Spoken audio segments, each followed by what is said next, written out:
محمد یا رسول اللہ محمد یا حبیب۔ اعوذ باللہ من الشیطان الرجیم، بسم اللہ الرحمن الرحیم۔ السلام علیکم ناظرین کرام۔ شب قدر ایک ایسی رات ہے جس میں اللہ پاک بڑے بڑے گناہ گاروں کو بخشتے ہیں، لیکن کچھ لوگ ایسے بھی ہیں جو اس رات بھی ان کی بخشش نہیں ہوتی۔ تو کون لوگ ہیں اور کن لوگوں کی شب قدر میں بھی بخشش نہیں ہوتی؟ اللہ رب العزت نے فرمایا کہ جو شخص سوال کرتا ہے، مغفرت طلب کرتا ہے، میں اس کا سوال پورا کرتا ہوں اور اس کی مغفرت کر دیتا ہوں، سوائے چند لوگوں کے۔ چند لوگ نہیں بخشے جاتے، چند لوگ اس رات دعاؤں سے بھی نہیں بخشے جاتے، لیلۃ القدر میں بھی نہیں بخشے جاتے۔ ان میں سب سے پہلا آدمی تو مشرک ہے، نہیں بخشا جاتا مشرک جب تک کہ وہ شرک چھوڑ نہ دے۔ دوسرا آدمی مشاہن۔ مشاہن اس کو کہتے ہیں جو دوسروں کے لیے دل میں بہت زیادہ بغض رکھتے ہیں۔ اب اس مرض میں مبتلا ہماری باری اکثریت ہے، ہر شخص کسی نہ کسی کے لیے دل میں بغض و عداوت رکھتا ہے۔ تو فرمایا کہ بغض و عداوت رکھنے والا اس سے شب قدر میں بھی نہیں بخشا جاتا۔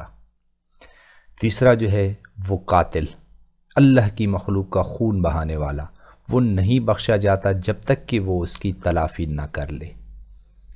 چوتھا شخص خونی رشتوں کو کاٹنے والا، قطع رحمی کرنے والا، خونی رشتوں سے قطع تعلق کرنے والا۔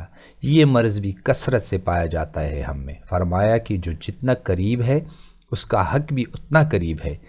قریبی خونی رشتہ دار کا حق سب سے مقدم ہے، پڑوسی سے بھی زیادہ مقدم ہے۔ پانچواں شخص فرمایا تکبر کے ساتھ اپنے کپڑوں کو نیچے لٹکانے والا، اشارہ متکبر کی طرف ہے۔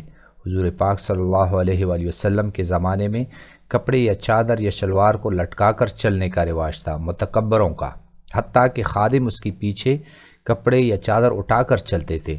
تو یہ ایک علامت تھی تکبر کی۔ تو متکبر بھی نہیں بخشا جاتا جب تک تکبر سے پاک نہیں ہو جاتا۔ چھٹا شخص شرابی، شرابی بھی نہیں بخشا جاتا۔ ساتواں چغلی کرنے والا، جو پشت پیچھے غیبت کرتا ہے اور چغلی کھاتا ہے، وہ بھی نہیں بخشا جاتا۔ یہ چغلی اور غیبت کی عادت بھی عام ہے۔ جب اس رات میں جس میں اللہ تعالیٰ خود آوازیں دیتا ہے کہ ہے کوئی بخشش مانگنے والا جس کو میں بخش دوں، اگر اس رات بھی وہ بندہ نہیں بخشا جاتا تو باقی سال کے عام دنوں میں کیا بخشا جائے گا جب تک ان اعمال کو چھوڑ نہ دے۔